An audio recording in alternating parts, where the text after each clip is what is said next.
ሰላም ሰላም ውድ የብሩህ ተስፋ አካዳሚ የዩቲዩብ ቻናል ቤተሰቦች እንዴት ናችሁ? እኔ ሳሚ ነኝ። ከባለፈው የቀጠለውን ፓርት 4 ይዤላችሁ መጥቻለሁ። ለቻናሉ አዲስ ከሆናችሁ ፕሊዝ ሰብስክራይብ አድርጉ። ቪዲዮውን ለብዙ ሰው እንዲደርስ ላይክ፣ ሼር አድርጉ። አሁን ወደ ቪዲዮ። ሶርስስ ኦፍ ሂስትሪ፣ የታሪክ ምንጮች። ሂስቶሪያንስ ዩዝ ቱ ሜን ታይፕስ ኦፍ ሶርስ ኢን ዘ ሪሰርች። የታሪክ ተመራማሪዎች በጥናታቸው ሁለት ዋና ዋና ምንጮችን ይጠቀማሉ። they are primary sources and secondary sources። እነዛ ምን በመባል ይታወቃሉ? የመጀመሪያው ወይም ዋናው ሶርስ እና ምንጭና ሁለተኛ ሶርስ በመባል ይታወቃሉ። ይሄ ፕራይመሪ ሶርስ ወይም ዋናው ምንጭ የምንለው have direct relation to the event they describe። ዋና ምንጭ ወይም ፕራይመሪ ሶርስ የምንለው ከሚገልጹት ክስተት ጋር ቀጥተኛ ግንኙነት አላቸው ማለት ነው። because they come under directly from the period under study.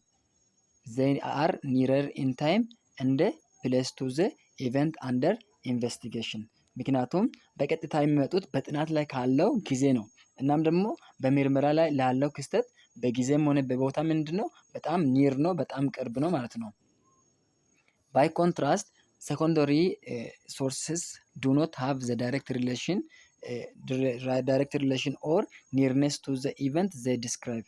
በአንጻሩ ሁለተኛ ምንጮች ከሚገልጹት ክስተት ጋር ቀጥተኛ ግንኙነት ወይም ቅርበት የላቸውም።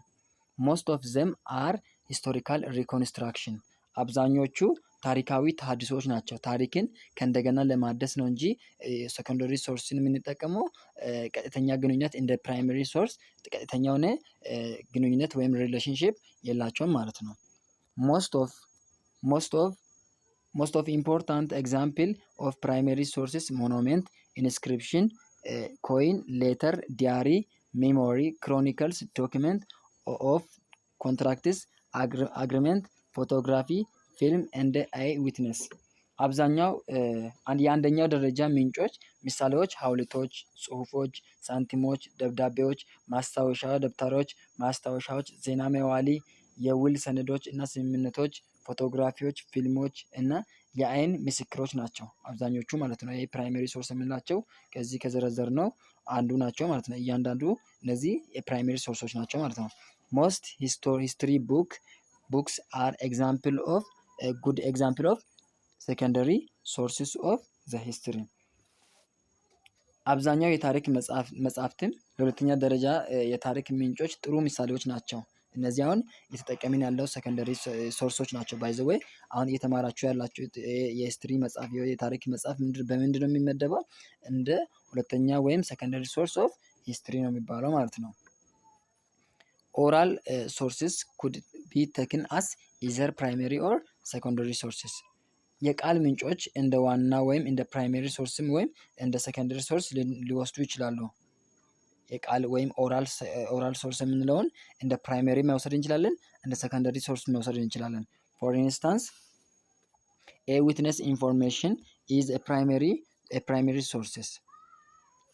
ለምሳሌ የአይን እማኞች መረጃ ዋና ምንጮች ተብሎ ነው የሚወሰደው። ማለት አንድ ነገር የሆነ ኢቨንት ላይ የሆነ ሰው ተከስቶ እዛ የተደረገውን ነገር ለኛ በዝርዝር ከነገረን ያ የሱ እንትን ሶርስ ምንድነው የምንጠቀመው? እንደ ፕራይመሪ ሶርስ ነው የምንጠቀመው። but information recounted by the informant who obtained information from other source is secondary source። ነገር ግን ከሌሎች ምንጮች መረጃ ያገኙ መረጃ ሰጪዎች ያወሱት መረጃ ሁለተኛ ምንጭ በመባል ይታወቃል። ያንን ሐሳብ የተቀበለው ነገር ግን እርሱም ሰምቶ ከሌላ ሰው ሰምቶ ለኛ ከነገረ ወይም ካነበበው ነገር ለኛ ከነገረ እንደምንድነው የምንወስደው? እንደ ሰከንደሪ ሶርስ ነው የምንወስደው ማለት ነው። critical examination of both primary and secondary sources is very important for establishing their authenticity or originality for clear and deep understanding of their meaning and essence። የሁለቱም የመጀመሪያም እና የሁለተኛ ምንጮች ወሳኝ ምርመራ ትክክለኛነታቸው ወይም ኦሪጂናልነታቸው ለማረጋገጥ እና ትርጉማቸውን እና ምንነታቸውን ግልጽ እና ጥልቅ ለመረዳት በጣም አስፈላጊ ነው ማለት ነው። before we start writing history is necessary to have ክሊር አንደርስታንዲንግ ኦፍ ዘ ሚኒንግ ኦፍ አወር ኤቪደንስ። ታሪክን መጽሐፍ ከመጀመራችን በፊት የማስረጃዎቻችንን ትርጉም በግልጽ መረዳት ያስፈልጋል ማለት ነው። አዘርዋይዝ ዘር ኢዝ a possibility of misrepresentation or wrong interpretation of the historical evidence። ያለበለዛ የታሪክ ማስረጃዎችን በተሳሳተ መንገድ የመግለጽ ወይም የተሳሳተ ትርጓሜ ሊኖረው ይችላል። ማለት ነው። ፔሪዮዳይዜሽን ኢን ሂስትሪ። በታሪክ ውስጥ ወቅታዊነት ምን ይመስላል? ወይም ፔሪዮዳይዜሽን ሂስትሪን ስናጠና በፔሪዮድ ነው የምናጠናው። ይሄ ደግሞ ፔሪዮዳይዜሽን በሂስትሪ ውስጥ ምን ይመስላል የሚለውን ወደታች እናያለን። ሂስትሪ ኢዝ ኮመንሊ ስተዲድ ኦን ዘ ቤዚስ ኦፍ ፔሪዮዳይዜሽን። ታሪክ በመደበኛነት የሚጠናው በጊዜ ሂደት ነው። ፔሪዮዳይዜሽን ኢዝ ሂስትሪ ሚንስ ዘ ዲቪዥን ኦፍ ፔሪዮዳይዜሽን ኢን ሂስትሪ ሚንስ ዘ ዲቪዥን ኦፍ ዘ ኢንታየር ፓስት ሁማን ፓስት ኢን ክሮኖሎጂካል አሬንጅድ ሾርተር ፐሬድ። በታሪክ ውስጥ ወቅታዊነት ማለት የሰው ልጅ ያለፈውን በጊዜ ሁሉ በጊዜ ቅደም ተከተል ወደ አጭር ጊዜ መከፋፈል ማለት ነው። ይሄ ፔሪዮዳይዜሽን ማለት ወደ አጫጭር ጊዜ መከፋፈል ነው። ሌላ ምንም የተለየ ትርጉም የለውም ማለት ነው። ፓስት ኢቨንትስ ኩድ ቢ አንደርስቱድ ፕሮፐርሊ ኢፍ they are presented in a time frame። ያለፉ ክስተቶችን በጊዜ ገደብ ውስጥ ከቀረቡት በትክክል መረዳት ይቻላል። The division of the past into shorter period also simplify the work of historian። ያለፈውን ጊዜ ወደ አጭር ጊዜ መከፋፈል በተወሰነ ጊዜ ጥናት ላይ ብቻ ሳይሆን የጥናታችን ውጤት በማሳየት የታሪክ ተመራማሪዎች ስራ ቀላል ያደርገዋል ማለት ነው።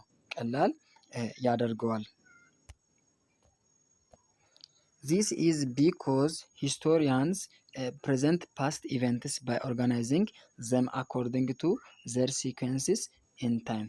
ምክንያቱም የታሪክ ተመራማሪዎች ያለፉትን ክስተቶች በጊዜ ቅደም ተከተላቸው በማደራጀት ስለሚያቀርቡ ነው። Historian follows different approaches to the periodization of history። የታሪክ ተመራማሪዎች ለታሪክ ወቅታዊነት ወይም ፔሪዮዳይዜሽን ለምንለው ጉዳይ የተለያዩ አቀራረቦችን ይከተላሉ። Some of this approach divide the entire history of humankind in different periods based on human behavior, the process of tool making, economic life። ከነዚህ አቀራረቦች መካከል አንዳንዶቹ በሰው ልጅ ባህሪ፣ መሳሪያ አሰራር እና በኢኮኖሚያዊ ህይወት ላይ ተመስርቷል ማለት ነው። የሰው ልጅን ታሪክ ወደ ተለያዩ ወቅቶች ይከፋፍሏቸዋል። እነዚህ ሂስቶሪያን የምንሏቸው ማለት ነው። በምን ላይ ተመስርተው? አንደኛ ኢኮኖሚ ላይፍ ላይ፣ ሌላኛው በሰሩት እቃ፣ ሌላኛው ደግሞ ሁማን ቢሄቨር ላይ በወቅቱ የነበሩት ሁማን ቢሄቨር ምን ይመስል ነበር በሚለው ላይ በእነዚህ ተመስርተው ፔሪዮዳይዜሽንን በዚህ ይከፋፍላሉ ማለት ነው። These periodizations started with the beginning of upright movement of hominid about 2.5 million years before present። እነዚህ ወቅቶች የሚጀምሩት ከ2.5 ሚሊዮን ዓመታት በፊት በሆሞናይድስ ቀጥተኛ እንቅስቃሴ መጀመሪያ ላይ የተመሰረተ ነው ማለት ነው። Approaches to the periodization of history። ሂስትሪን ፔሪዮዳይዝ ስናደርግ ምን አይነት ዘዴዎችን መጠቀም አለብን? ነምበር 1 ነምበር 2 ነምበር 3 ሶስት እንትኖች አሉት፣ አፕሮቾች አሉት። የመጀመሪያው አፕሮች ምንድነው የሚባለው? ሁማን ቢሄቨር ላይ ተመስርተን የምናጠና ነው። የሰው ልጅ ቢሄቨር ላይ የሰው ልጅ ባህሪ ላይ ተመስርተን ነው። ሌላኛው ደግሞ በሰዓቱ ምን አይነት ስራዎችን ምን አይነት እቃዎችን ቱሎችን ሰርቷል ብለን አይተን ከዛ በእነሱ ቤዝድ ሆነን የምንከፋፍለው ነው። ሌላኛው ደግሞ ሁማን ኢኮኖሚክ ላይፍ በሰዓቱ ምን አይነት የኢኮኖሚ ህይወት ላይ ሲያሳልፉ እንደነበረ እያየን የምንከፋፍለው ነው ማለት ነው። ስቴጅስ ኦፍ ዴቨሎፕመንት ላይ ስናይ በዚህ ሁማን ቢሄቨር አፕሮች ላይ ምን በመባል ሳቫጀሪ፣ ባርባራንስ እና ሲቪላይዜሽን ተብሎ በሶስት ይከፈላሉ። የሰው ባህሪ በሶስት ይከፈላል ማለት ነው። ሳቫጀሪ፣ ባርባሬስ እና ሲቪላይዜሽን። የመጀመሪያው ሳቫጀሪ የምንለው የነሱ እንትኑ ከ2.5 ሚሊዮን እስከ 8000 ቢፎር ፕሬዘንት ያለውን ጊዜ ያጠቃልላል ማለት ነው። በዚህ ጊዜ የሰው ልጅ ባህሪ ምንድን ነው የሚባለው? ሳቫጀሪ ነው የሚባለው። ከ8000 እስከ 5000 ቢፎር ፕሬዘንት የነበረው ደግሞ ባሪባሪየስ የሚባል የሰው ልጅ ቢሄቨር ነው ማለት ነው። ሶስተኛ ደግሞ ሲቪላይዜሽን የምንለው ከ5000 ቢፎር ፕሬዘንት ወይም ቢፒ እስከ አሁን ድረስ ያለው ስልጣኔ ወይም ሲቪላይዜሽን የምንለው የሰለጠነ የሰው ባህሪ ነው የምናየው ማለት ነው። ይህንን ሁማን አፕሮችን ወይም ሁማን ቢሄቨር አፕሮችን በሶስትና እንከፋፍላለን። የመጀመሪያው ሳቫጀሪ ነው፣ ሁለተኛ ባሪባሬስ ነው፣ ሶስተኛ ሲቪላይዜሽን የምንለው ማለት ነው። ሲቪላይዜሽን ደግሞ በአሁኑ ሰዓት በእኛ ጊዜ ያለው ስቴጅ ነው ማለት ነው። ሌላኛው በሰዓቱ በሚጠቀሙት እቃ መሰረት ማለት እንትን መከፋፈል እንችላለን፣ ፔሮዳይዝ ማድረግ እንችላለን። የመጀመሪያ እቃን ሲሰሩ ከምንድን ነበር የሚሰሩት? ከድንጋይ ነበር የሚሰሩት። ሁለተኛ ከብሮንዝ ይሰሩ ነበር። አሁን ደግሞ በአይረን ወይም በአይረን ይሰሩ ነበር ማለት ነው። አሁን ላይ ፕሬዘንት ላይ ያለው ይሄኛው ፔሪየድ ነው ማለት ነው። አይረን ኤጅ ነው ማለት ነው። ስቶን ኤጅ የምንለው የተለያዩ እቃዎችን ከምን ይሰሩ ነበር? ከድንጋዮች የሚሰሩበት ዘመን ነበር ማለት ነው። ይህ ብሮንዝ ኤጅ የምንለው ወይም የነሐስ ጊዜ የምንለው ሰዎች እቃን ወይም ቱልን ሲጠቀሙ በምን ነበር መጀመሪያ የሚሰሩት? ነሐስን ተጠቅመው የተለያዩ ነገሮችን ይሰሩ ነበር። ስለዚህ ነው ብሮንዝ ኤጅ የተባለው ማለት ነው። አይረን ኤጅ የምንለው ወይም የብረት ጊዜ የምንለው ደግሞ አሁን ላይ ሰዎች በደረሱት የስልጣኔ ደረጃ እቃዎችን ሲሰሩ ከምንድን ነው የሚሰሩት? ከአይረን ነው የሚሰሩት። ስለዚህ ነው አይረን ኤጅ የሚባለው ማለት ነው። ስቶን ኤጅ የምንለው ከመቼ ጀምሮ ነው? ከ2.5 ሚሊዮን እስከ 5000 ቢፎር ፕሬዘንት ያለውን ጊዜ ስቶን ኤጅ ነው የምንለው ማለት ነው። ብሮንዝ ኤጅ የምንለው ደግሞ ከ5000 እስከ 4000 ቢፎር ፕሬዘንት ያለውን ጊዜ ብሮንዝ ኤጅ ነው የምንለው ማለት ነው። ሌላኛው ደግሞ አይረን ኤጅ የምንለው ከ4000 ቢፎር ፕሬዘንት እስከ ዛሬ ድረስ ያለውን ጊዜ እንደ አይረን ኤጅ ተብሎ ይጠራል ማለት ነው። ሶስተኛ እና የመጨረሻው ፔሪዮዳይዜሽን ሰዎች የታሪክ ምሁራን የከፋፈሉበት መንገድ ሁማን ኢኮኖሚክ ላይፍ አፕሮች ነው የሚባለው። ሁማን በሰዓቱ ምን አይነት ኢኮኖሚ ላይፍ ሲጠቀሙ እንደነበረ የሚያሳይ ነው። የመጀመሪያው ሃንቲንግ እንደ ጋዘርኒንግ ነው። ሃንቲንግ እንደ ጋዘሪንግ ሰዎች አድነው ወይም ደግሞ ሰብስበው የሚበሉበት ጊዜ ነበር። ይሄ ጊዜ ደግሞ ከ2 ሚሊዮን በፊት እስከ 8000 ቢፎር ፕሬዘንት ያለው ጊዜ ምንድነው የሚባለው? ሃንቲንግ እንደ ጋዘሪንግ ተብሎ ይጠራል ማለት ነው። ሌላኛ ደግሞ ፋርሚንግ እንደ አኒማል ሃዝባንደሪ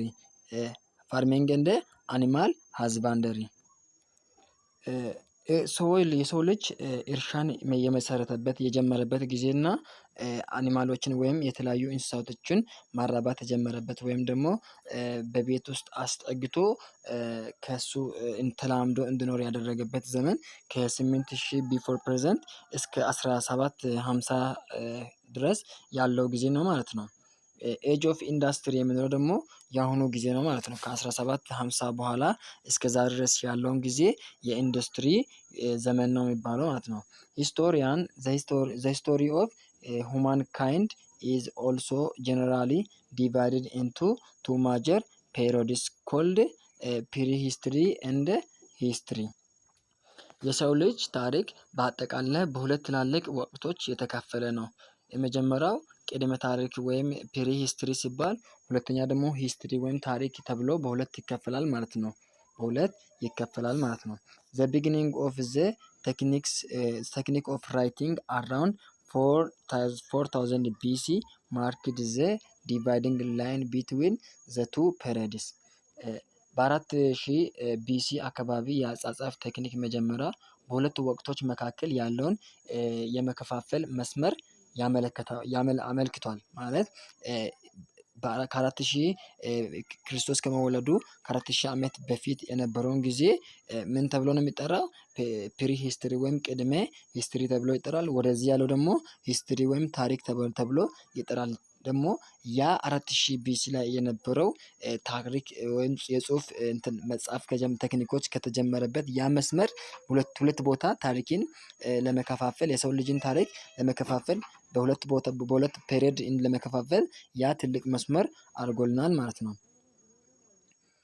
ኦል ኢቨንትስ that took place before 4000 BC are studied under prehistory. ከክርስቶስ ልደት በፊት ከ4000 በፊት የተከናወኑ ሁሉም ክንውኖች በቅድመ ታሪክ ውስጥ ይጠናሉ። ያ ማለት ፕሪ ሂስትሪ ተብሎ ይጠናል ማለት ነው። ከዛ በፊት ከ4000 ዓመት በፊት የነበሩ አጠቃላይ ምንድን ነው የሚባለው? ፕሪ ሂስትሪ ይባላል። ዘ ፕሪሂስትሪክ ፔሪድ overlapped with the period known as the Stone Age, which lasted from 2.5 million before present up to 5000 before present. የቅድመ ታሪክ ጊዜ ከ2.5 ሚሊዮን ቢፎር ፕሬዘንት እስከ 5000 የሚቆይ የድንጋይ ዘመን ተብሎ ከሚታወቀው ጊዜ ጋር ተቀራርቧል ማለት ነው። እነዚህ ከስቶን ኤጅ ጋር ተቀራርቧል ማለት ነው። during this period humankind used stone tool as an instrument of labor. በዚህ ወቅት የሰው ልጅ የድንጋይ መሳሪያዎችን እንደ ጉልበት መሳሪያ ይጠቀም ነበር። based on the slow progress in the producing stone tools, the stone age divided into the old stone age, middle stone age and the new stone age.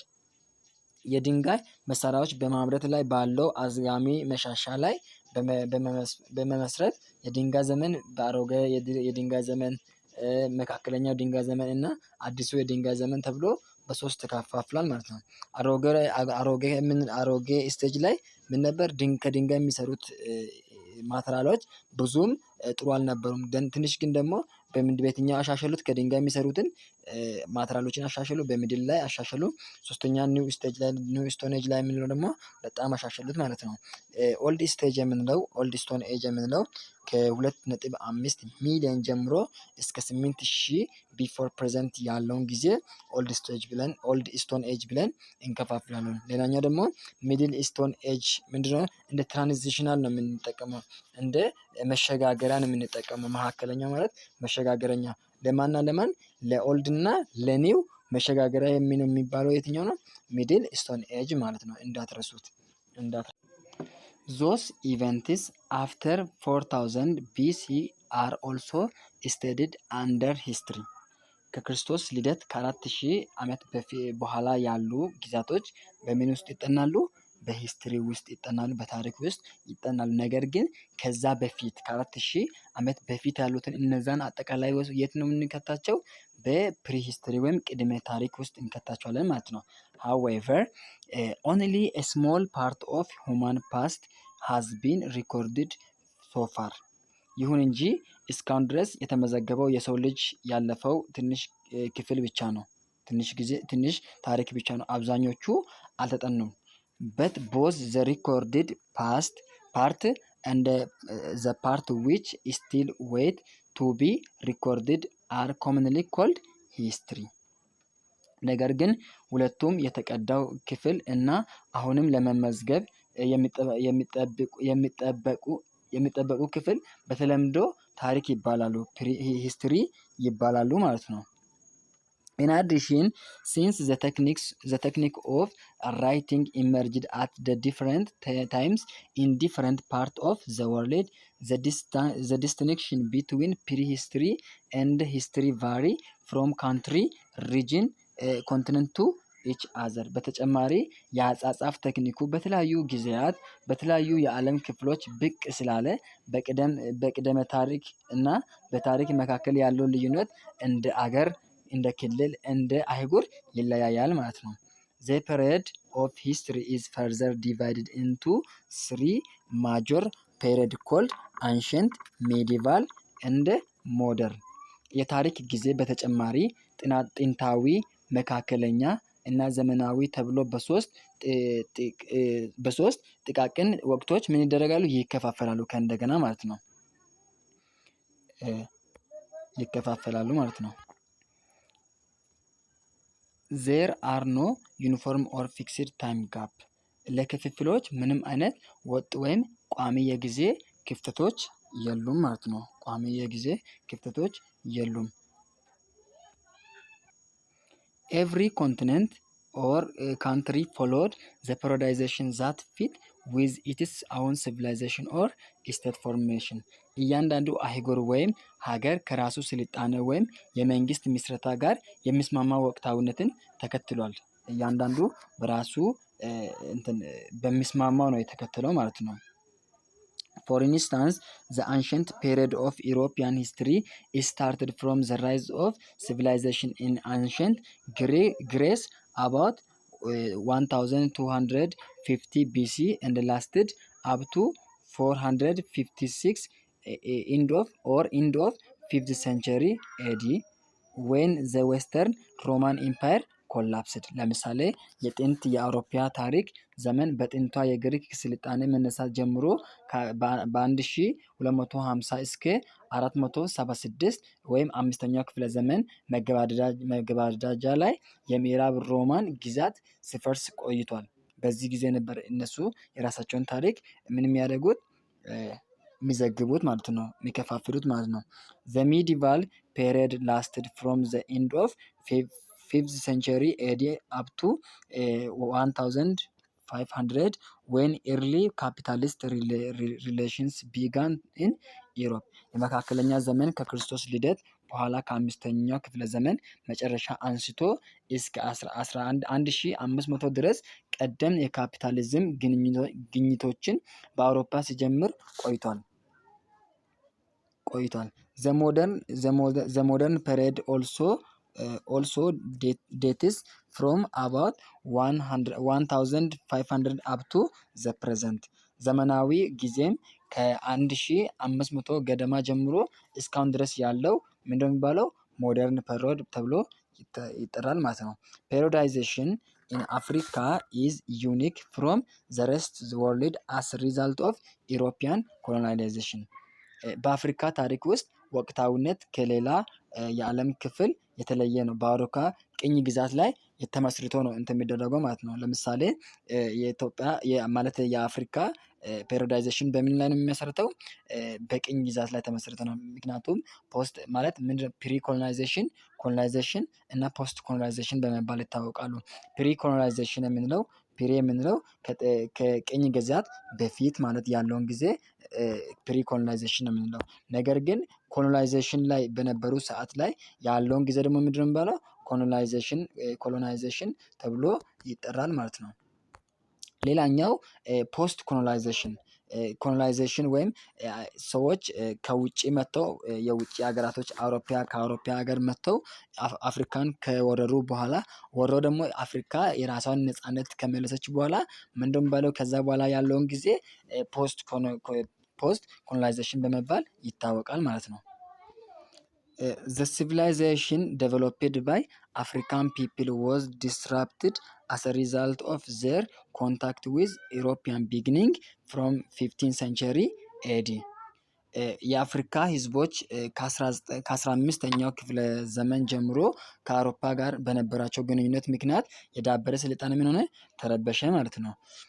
The century of Afro-European relation in the end lead to the colonization of Africa by European. የዘመናት የአፍሪካ ወይም የአፍሪካና የአውሮፓ ግንኙነት መጨረሻ ላይ አፍሪካውያን በአውሮፓ ቅኝ ግዛት እንድትገዛ አድርጓታል። ከዚህ ቅኝ ግዛት የተነሳ ምንድነው የሚለው? because of this periodization in Africa history is expressed in terms of pre-colonial, colonial and post-colonial period. በዚህ የተነሳ እነሱ በመግዛታቸው አፍሪካን በመግዛታቸው በቅኝ ግዛት በመያዛቸው የአፍሪካ ታሪክ በምን በመባል ይታወቃሉ? በፔሪዮዳይዜሽን ሲከፋፈል ፕሪ ኮሎኒያል፣ ኮሎኒያል እንደ ፖስት ኮሎኒያል። ቅድመ ቅኝ ግዛት፣ በቅኝ ግዛት የተደረጉ ታሪኮችን እና እናም ደግሞ ቅኝ ግዛት በኋላ ከቅኝ ግዛት በኋላ አፍሪካ የራሷን ነፃነት ካወጀች በኋላ ያለውን ጊዜ ፖስት ኮሎኒያል ፔሪዮድ ብለው በሶስት ይከፋፍላሉ ማለት ነው። periodization of Ethiopian history is different from the periodization of the rest African because Ethiopia is the only African state that averted European colonialism and maintained its own statehood. የኢትዮጵያ ታሪክ ወቅታዊነት ወይም ፔሪዮዳይዜሽን ከተቀረው የአፍሪካ ክፍል የተለየ ነው። ምክንያቱም ኢትዮጵያ የአውሮፓውያንን ቅኝ ግዛትን ያስቀረች እና የራሷን ሀገር ያስከበረች ብቸኛዋ አፍሪካዊት ሀገር በመሆኗ ነው።